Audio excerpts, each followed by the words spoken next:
আমি আজকে আমাদের পুরানো বাসার দিকে যাচ্ছি হারিস নেওয়ার জন্য। এই হারিস নেওয়ার জন্য মানুষ বিএমডাব্লিউ, মার্সিডিস, ওডি গাড়ি করে দূর দূরান্ত থেকে আসে। জানি আপনাদের বিশ্বাস হচ্ছে না, জানেন আমারও বিশ্বাস হয়নি। কি এমন জিনিস এটা যেটা নেওয়ার জন্য লোকজন এমনভাবে ছুটে আসে, তাও আবার মার্সিডিস করে? আমি যতদিন না নিজের চোখে দেখেছি ততদিন আমার কখনোই বিশ্বাস হয়নি। যেবার আমি প্রথম চোখে দেখলাম সেবারে আমার বিশ্বাস হয়েছে।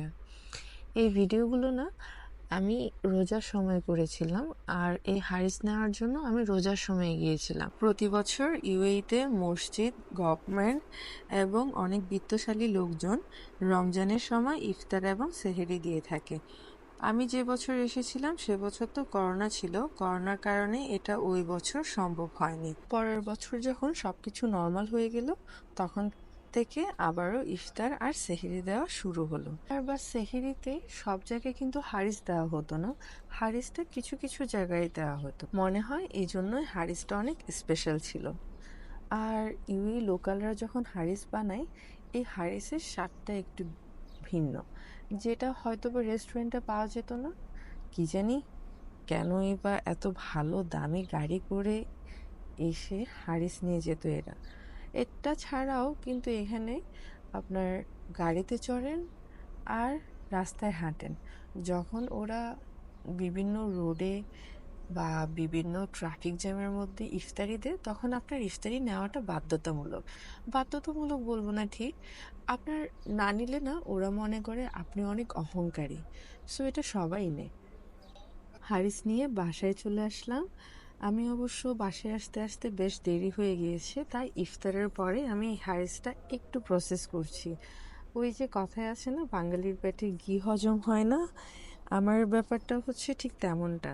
এই হারিসটা কোনো মশলা ইউজ হয়নি, অনেক স্বাস্থ্যকর, যেটা আমার পছন্দ না। সেজন্য আমি এখানে একটু পেঁয়াজ, টমেটো, কিছুটা মশলা অ্যাড করে এই হারিসটা খাবো।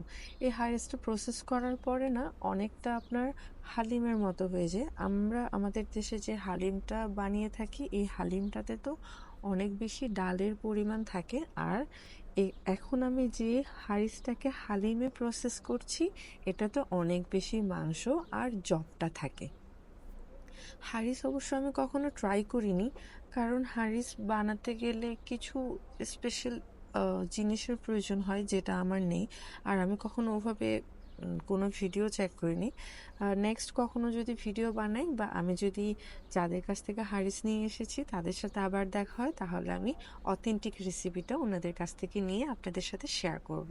আমি এখানে প্রথমে তেল দিয়ে দিয়েছি, তেলের মধ্যে দিয়ে দিলাম পেঁয়াজ, তারপর দিয়ে দিলাম টমেটো।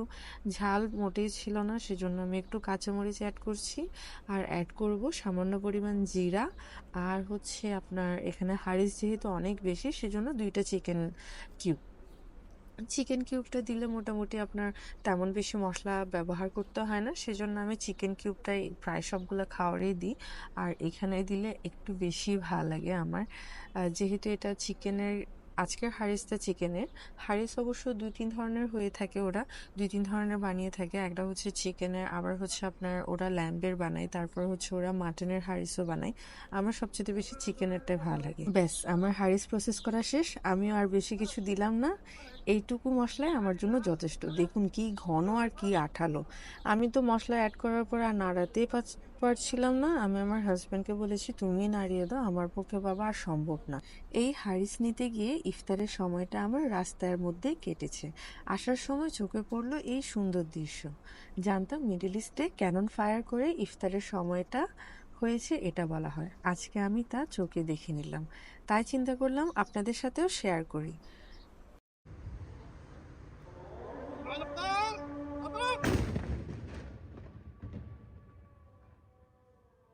এখন যে খাবারগুলো দেখতে পাচ্ছেন এই সবগুলা খাবারই না আমাকে ওই ইন্ডিয়ান লোকগুলাই দিয়েছিল গত বছর রোজার সময়।